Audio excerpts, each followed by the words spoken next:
Emmanuel Ness, the chair of your political science department, said he supports, quote, resistance by any means necessary, which includes violence. How can you say those statements that you support your Jewish friends? Shut up and get out of here. Gentleman will suspend. Gentleman will suspend. Get out of here, you loser. Come on. By the way, to be clear, I hold you all responsible for this. It is the attitude that you have allowed on your college campuses that make people think that this is okay. That is why this happens, because you have someone like Emmanuel Ness that says resistance by any means necessary, and I assume this person still works at your school. Is that correct? Microphone, please.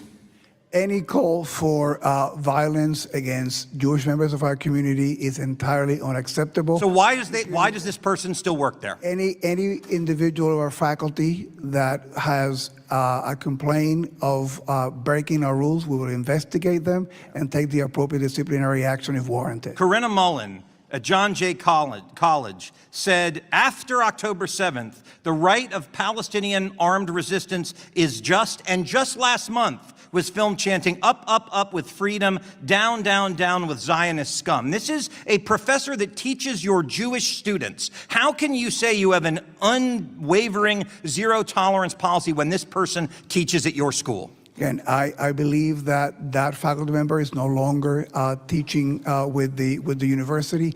Any call for violence, any call for supporting Hamas or terrorism is entirely unacceptable, and we made those statements several times. It seems that the majority on this committee is eager to continue enabling this administration's repressive agenda. President Trump's attack on civil liberties and academic freedom are well documented. While Republicans continue their charade, new information about the Trump administration's policy of ideological deportations is coming to light.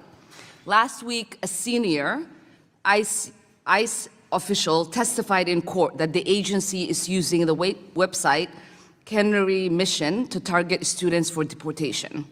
Canary Mission is an anonymous site that blacklists and doxes individuals, charging them with anti-Semitism through little evidence or zero due process. It has long been criticized for its McCarthyism tactics that surveil students, repress speech, and instill a culture of fear across campuses. This is a site that reframes attending an anti-war protest as supporting pro-Hamas rally. It is not known who runs this site, but the agenda is clear. Pro-Palestinian advocacy cannot be tolerated. And now this ideological agenda has a direct line to state power. Let's recall the high-profile case of student Romeza Ozturk, who was illegally detained by ICE and held for 6 weeks after writing an op-ed in support of Palestine. Curiously, that op-ed was published entirely a year before ICE chose to target her. But right before her abduction, Canary Mission posted a profile of her on its website accusing her of anti-Israel activism for writing the article. The same profile that ICE has now admitted to using in their internal memo.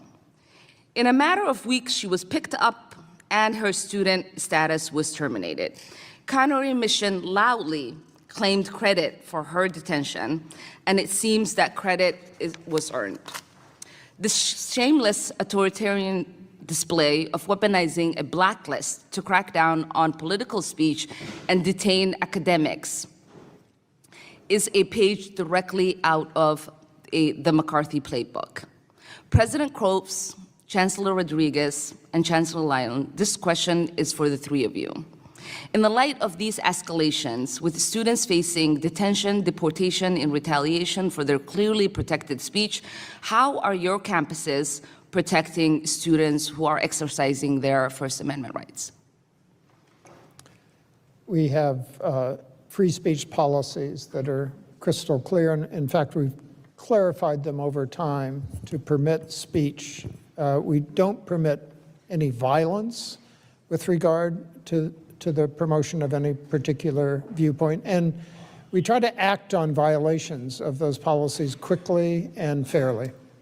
Thank you, Chancellor Rodriguez. We make sure that all students are informed about our policies. We want students and all the members of our community to exercise the right to free speech, but they have to do it abiding by our rules and regulations. We're also investing, as I indicated earlier, in this constructive dialogue initiative. We want individuals to have the tools to have difficult conversations, to be able to have them, but to do them in a way that is respectful and civilized. And the best way also to empower the students is to provide them with information.